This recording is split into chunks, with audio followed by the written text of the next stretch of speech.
నమస్కారం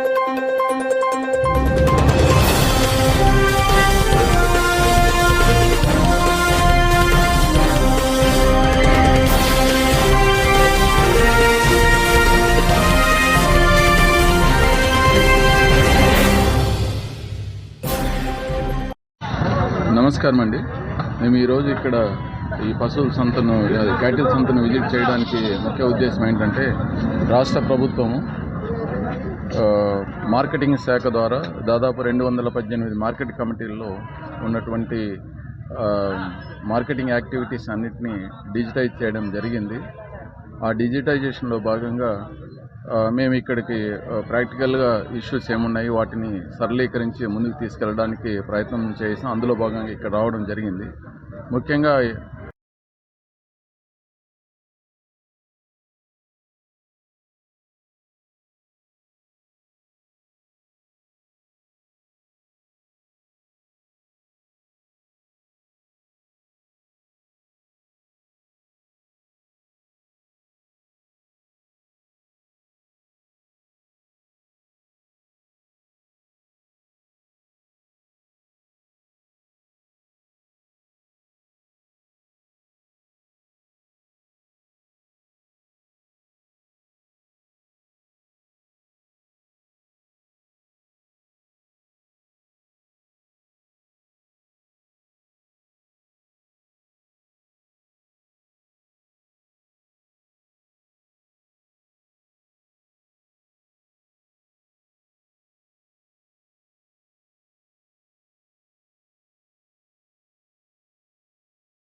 మార్కెటింగ్ శాఖలో డిజిటలైజేషన్ విధానం అనేది ప్రవేశపెట్టడం జరిగింది మొన్న జూలై 1 నుంచి.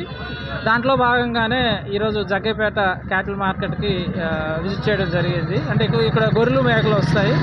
అయితే ఇక్కడ ఏంటంటే కొద్దిగా ఎక్కువ సమయం పడుతుంది. అంటే ప్రాక్టికల్గా చూసి ఇంకా దీన్ని సరళీకృతంగా ఏ విధంగా చేయాలనేది ఆ ఉద్దేశంలో భాగంగానే మా కమిషనర్ ఆఫ్ మార్కెటింగ్ ఆఫీస్ నుంచి జాయింట్ డైరెక్టర్ రాజశేఖర్ గారు, అదేవిధంగా మాకు టెక్నికల్ సపోర్ట్ అందిస్తున్నటువంటి సిఎఫ్ఎస్ఎస్ నుంచి శ్రీనివాస్ గారు కూడా రావడం జరిగింది.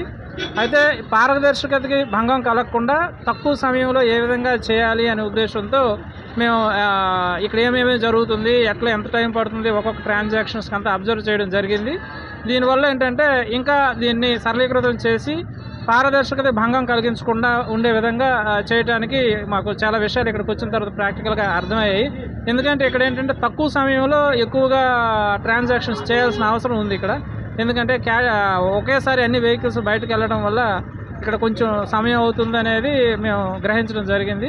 దీంట్లో అన్వాంటెడ్ ఏవైతే ఉంటే దాన్ని తగ్గించేసి పారదర్శకతని భంగం కలగకుండా తక్కువ సమయంలో చేసే విధంగా డెవలప్ చేయడానికి మా టెక్నికల్ టీం వాళ్ళు కూడా కొన్ని మేము సలహాలు ఇవ్వడం జరిగింది, వాళ్ళు ప్రాక్టికల్గా చూడడం జరిగింది. దాంట్లో భాగంగానే ఈరోజు మేము ఇక్కడ విజిట్ చేయడం జరిగింది. మా విజిలెన్స్ జేడీ గారికి, మా జేడీఎం గారికి, మా టీం నుండి వచ్చి మా యార్డు తరఫున అధికారులకి నా కృతజ్ఞతలు. అలాగే మరి ఈ పర్మిట్ విధానం తీసుకొచ్చి జూన్ మంత్లో అందరికి కూడా అవగాహన ట్రైనింగ్ పీరియడ్లు ఇవన్నీ జరిగినాయి. ఈ ట్రైనింగ్ పీరియడ్లో భాగంగా జూలై 1 నుంచి ఈ పర్మిట్ గురించి చేయాలనే ఒక కాన్సెప్ట్ గవర్నమెంట్ తీసుకురావటం మంచిదండి. ఇప్పుడు ఇది డ్రైవర్స్కి, ఓనర్స్కి పర్మిట్ విధానానికి ఈజీగా ఈ మెథడు. డ్రైవర్ల వలన ఓనర్స్ చాలామంది ఇబ్బంది పడ్డారు. ఈ గవర్నమెంట్ ఈ పాలసీ తీసుకొచ్చిన తర్వాత చాలా చక్కగా జరుగుతుంది. కానీ ఇబ్బంది లేకుండా ఎక్కడ కూడా ఆగకుండా ట్రాన్స్పోర్టేషన్ వాళ్ళు ఇబ్బంది పడకుండా వెళ్తున్నారు. కానీ ఇదే విధానం జరిగితే గవర్నమెంట్కి కూడా బాగుంటుంది, అధికారులకు కూడా ఒత్తిడి లేకుండా ఉంటుందని నేను తెలియజేయడం.